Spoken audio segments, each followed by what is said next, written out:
Okay, hello everyone. Now in this video, we will discuss about partnership as a form of business organization. Okay, so we will discuss about meaning and features of partnership in this video. कि partnership का क्या मतलब है, इस form of business organisation का क्या meaning होता है और क्या क्या फीचर्स हैं वो हम इस वीडियो में डिस्कस करेंगे। पहले मीनिंग देखते हैं। Partnership is the relation among persons who have agreed to share the profits of a lawful business carried on by all or any one of them acting for all. Partnership एक ऐसा relation है among persons जो भी उस partnership में आ रहे हैं उनके बीच में एक ऐसा रिलेशनशिप है, एक ऐसा एग्रीमेंट है जहाँ पे वो एग्री करते हैं कि उस बिज़नेस के जितने भी प्रॉफिट्स होंगे और लॉस होंगे उसको वो शेयर करेंगे। So they agree to share the profits of a lawful business. उस लॉफुल बिजनेस के, लीगल बिजनेस के जो प्रॉफिट्स होंगे उसको वो शेयर करेंगे। कैरिड ऑन बाय ऑल, वो सारे मिलकर उस बिज़नेस को चलाएंगे। और any one of them acting for all, मतलब एक पार्टनर भी अगर पूरे बिजनेस के बिहाफ पे, उस पार्टनरशिप के बिहाफ पे एक्ट करता है तो पूरे पार्टनरशिप को वो बाउंड करेगा, उसको मानना होगा। मतलब जैसे कोई एक पार्टनर प्रॉमिस कर देता है बिजनेस के बिहाफ पे, पार्टनरशिप के बिहाफ पे, तो वो पूरी पार्टनरशिप पे वो लागू होगा। ठीक है, उसको भी डिटेल में भी देखेंगे फीचर्स में। सो मैं ये समझिए कि पार्टनरशिप एक ऐसा रिलेशन है अमंग पर्सन जहाँ पे वो एग्री करते हैं कि उस बिज़नेस से जुड़े हुए जितने भी प्रॉफिट्स होंगे, लॉसेस होंगे, वो उसे आपस में शेयर करेंगे। ठीक है, कैरिड ऑन बाय ऑल, सारे मिलकर उस बिज़नेस को चलाएंगे। और any one of them acting for all, मतलब एक पार्टनर भी उन पूरे बिजनेस के बिहाफ पे एक्ट कर सकता है। Simply features of partnership. First is formation. Partnership form कैसे होगी, कैसे बनेगी। Partnership is govern by Indian partnership act 1932। Indian partnership act 1932 के अंडर पार्टनरशिप आती है। उसके अंदर उसको गवर्न किया जाता है। ठीक है, it comes by an agreement of terms and conditions governing it is formed. किसी भी पर्सन को पार्टनरशिप में आना है, पार्टनरशिप में कम से कम दो या दो से ज़्यादा लोग होने चाहिए। ठीक है, एक पर्सन तो पार्टनर नहीं बनेगा ना अपने साथ, कम से कम दो लोग होने चाहिए और दो से ज़्यादा हो सकते हैं। बाकी हम देखेंगे डिटेल्स। तो जब वो मान लो दो लोग हैं तो एग्रीमेंट बनाएंगे of terms and conditions governing it is formed, तो वो पार्टनरशिप मान्य होगी, मतलब फॉर्म होगी। क्या एक एग्रीमेंट बनाएंगे आपस में मिलके कि क्या क्या टर्म्स और कंडीशंस होंगी उनके बिज़नेस की, क्या क्या नेचर होगा बिज़नेस का, क्या लोकेशन होगी, कौन क्या काम करेगा, प्रॉफिट और लॉस किस रेशियो में शेयर करेंगे। तो वो सारे जो भी बिज़नेस को गवर्न करने के लिए, बिज़नेस को चलाने के लिए जो भी उनकी आपस में सेटलमेंट होगी, टर्म्स और कंडीशन होगी, तो उस एग्रीमेंट के बनते ही वो पार्टनरशिप बन जाती है, फॉर्म हो जाती है। तो सिंपली पार्टनरशिप को फॉर्म करने के लिए एक एग्रीमेंट चाहिए between person about terms and conditions governing it. ठीक है, नेक्स्ट है business must be lawful and run with profit motive. हमने डेफिनेशन में भी देखा था कि business must be lawful, legal business होना चाहिए and it should be run with profit motive. Profit motive होना चाहिए उस बिज़नेस को चलाने का अगर पार्टनरशिप है। Charitable non profit motive business is not partnership. अगर लोग आपस में चैरिटी करना चाहते हैं, वॉलंटियर करते हैं, कुछ ऐसा बिज़नेस करते हैं जैसे कि इसका मोटिव प्रॉफिट नहीं है, एक ऐसा एग्रीमेंट करते हैं, वॉलंटियर करते हैं, कोई सर्विस करना चाहते हैं, सोशल सर्विस, तो उनका मकसद प्रॉफिट नहीं है, तो वो पार्टनरशिप नहीं होगा। पार्टनरशिप के लिए एक लॉफुल बिजनेस होना चाहिए और साथ ही प्रॉफिट मोटिव के लिए वो पर्सन साथ आने चाहिए, पार्टनरशिप पे आने चाहिए। ठीक है, अगर उनका मकसद है सोशल सर्विस है, ठीक है, चैरिटी करना है, तो वो पार्टनरशिप नहीं कहलाएगी। को ये ध्यान रखना होगा, it should be lawful and run with the profit motive. Liability, partners have unlimited liability. अब अनलिमिटेड लायबिलिटी आप समझते हैं कि लायबिलिटी की लिमिट नहीं है. That means personal assets can be used for repaying debts in case business assets are not sufficient. अगर business asset काफ़ी नहीं है किसी भी भारी लायबिलिटी को चुकाने के लिए, बिजनेस की प्रॉपर्टी इतनी काफ़ी नहीं है कि जो आउटसाइड लायबिलिटी है उसको रीपे किया जा सके, तो पार्टनर्स की पर्सनल एसेट भी यूज़ हो सकते हैं. ठीक है, तो ये भी एक डिसएडवांटेज हो जाती है. Partners are individually and jointly liable for payment of debts. Partners individually भी लायबल है और जॉइंटली भी लायबल है, मतलब उनको मिलके भी वो लायबिलिटी चुकानी होगी. इंडिविजुअली भी लायबल है वो उस लायबिलिटी के लिए.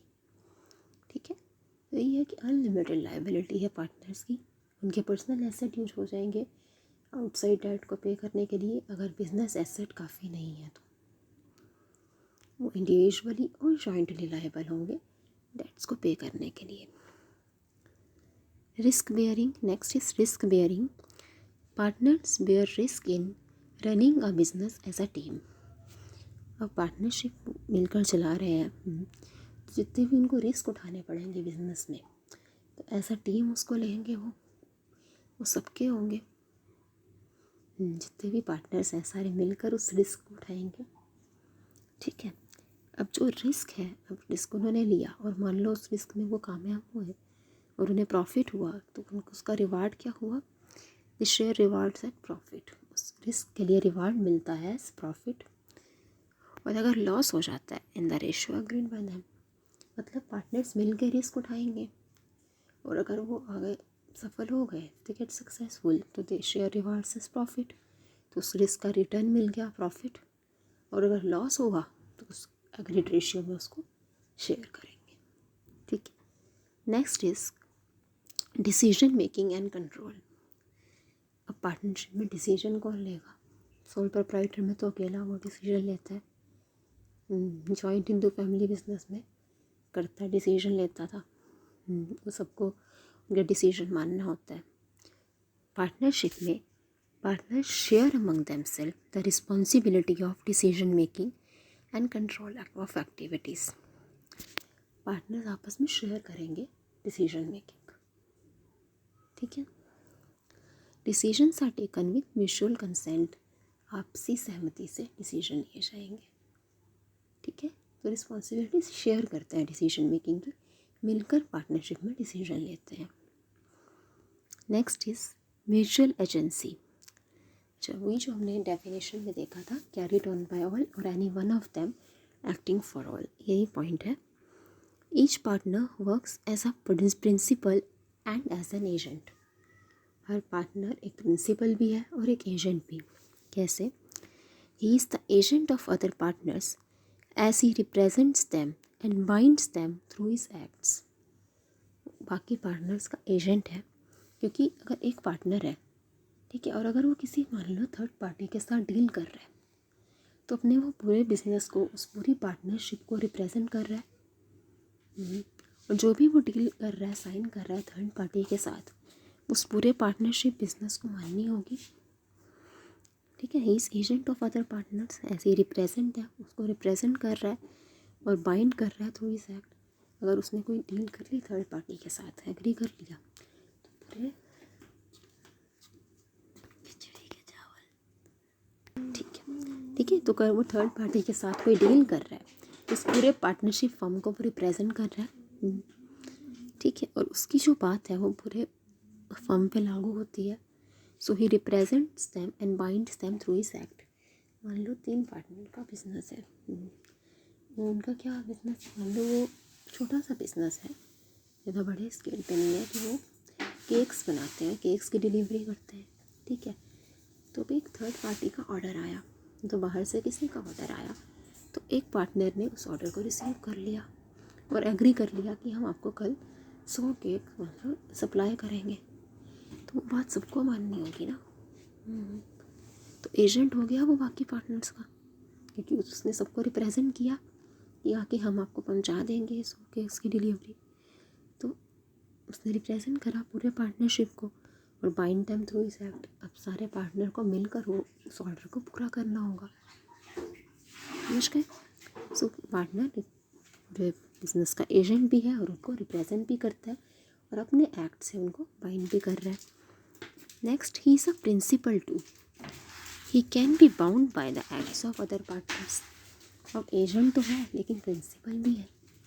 ही can be bound by acts of other partners. से मैंने भी एग्जांपल दिया कि एक पार्टनर, 3 पार्टनर का बिजनेस है, एक ने कॉल रिसीव करी और उसने कहा कि हाँ हम आपको 100 केस की डिलीवरी कल पहुंचाते हैं, तो बाकी 2 पार्टनर जो हैं उनको भी तो ऑर्डर पूरा करना पड़ेगा ना। ठीक है, एक तीनों मिलकर करेंगे उसे पूरा। तो एजेंट तो है, वो पूरे बिजनेस को रिप्रेजेंट कर रहा है, उसने प्रॉमिस कर दिया और बाकी सबको भी काम पर लगा दिया। तो जो दूसरे पार्टनर है वो क्या हो गए इस केस में? प्रिंसिपल हो गए। He is a principal too, he can be bound by act of other partner. अब प्रॉमिस एक पार्टनर ने करा था लेकिन काम पूरा 2 औरों को भी करना पड़ेगा ना। हाँ, तो वो प्रिंसिपल हो गए। ही can be bound by acts of other partners, मतलब दूसरे पार्टनर के एक्ट उनको भी मानने होंगे, मानते हैं। ठीक है, ए बी सी 3 पार्टनर थे, ए ने ऑर्डर ले लिया, बी और सी को भी उसको मानना होगा। तो ए एजेंट हो गया, उसने पूरे बिजनेस को रिप्रेजेंट करा, बी सी को भी अपने साथ लगा दिया काम पे, और बी और सी यहाँ पे प्रिंसिपल हो गए क्योंकि वो दूसरे के एक्ट से बाउंड है, बस सिंपली। ठीक है, तो ये पार्टनरशिप हमने डिस्कस किया कि पार्टनरशिप के क्या मीनिंग है और क्या फीचर्स हैं। पार्टनरशिप एक रिलेशन है अमंग पर्सन जो कि एग्री करेंगे to share the profits of a lawful business carried on by all और any one of them acting for all. इसके फीचर्स हैं, फॉर्मेशन की पार्टनरशिप फॉर्म होती है एक एग्रीमेंट से of terms and conditions governing. जब एक एग्रीमेंट बनाएंगे पर्सन जिनको पार्टनरशिप करनी है, क्या क्या उनकी शर्तें होंगी, क्या क्या मतलब क्या टर्म्स और कंडीशंस होंगी, ठीक है, क्या नेचर ऑफ बिजनेस, जो भी उनको आपस में डिसाइड करना है। एक एग्रीमेंट के साथ वो पार्टनरशिप स्टार्ट होगी। बिजनेस लॉफुल होना चाहिए, प्रॉफिट मोटिव होना चाहिए, ठीक है, charitable non profit motive partnership नहीं कहलाता। लायबिलिटी, पार्टनर्स की लायबिलिटी अनलिमिटेड है, उनकी पर्सनल प्रॉपर्टी यूज़ हो जाएगी to pay outside debt in case business assets are not sufficient. ठीक है, पार्टनर्स इंडिविजुअली, अकेले भी और मिलकर भी, जॉइंटली भी लायबल है डेट्स को पे करने के लिए। रिस्क बेयरिंग, पार्टनर्स बेयर करेंगे रिस्क एज अ टीम, सबको मिलकर रिस्क उठाने पड़ेंगे और जो भी रिवार्ड आएगा, रिटर्न आएगा, वो प्रॉफिट है, और अगर लॉस होता है तो उसको एग्रीड रेशियो में वो शेयर करेंगे। डिसीजन मेकिंग एंड कंट्रोल, सारे मिल के डिसीजन लेते हैं। They share among themselves the responsibility of decision making and decisions are taken with mutual consent. आपस में मिलकर मिलजुल कर डिसीजन लिए जाते हैं। म्यूचुअल एजेंसी, हर पार्टनर दूसरे पार्टनर का एजेंट भी है और प्रिंसिपल भी है। एजेंट कैसे है कि वो रिप्रेजेंट करता है सबको, पूरे पार्टनरशिप को, और अपने एक्ट से उनको भी वो बाउंड करता है, ठीक है। और प्रिंसिपल भी है कि दूसरे के एक्ट से वो भी बाउंड हो जाता है, ठीक है। सो एक टीम है, सिंपली पार्टनरशिप एक टीम वर्क है जहाँ पे सब डिवाइड होता है। तो ठीक है, हमने इस वीडियो में डिस्कस किया about partnership, it's meaning and features. I hope आपको समझ आया होगा। और पहले जो हमने वीडियोस बनाई है अबाउट सोल प्रोप्राइटरशिप, जॉइंट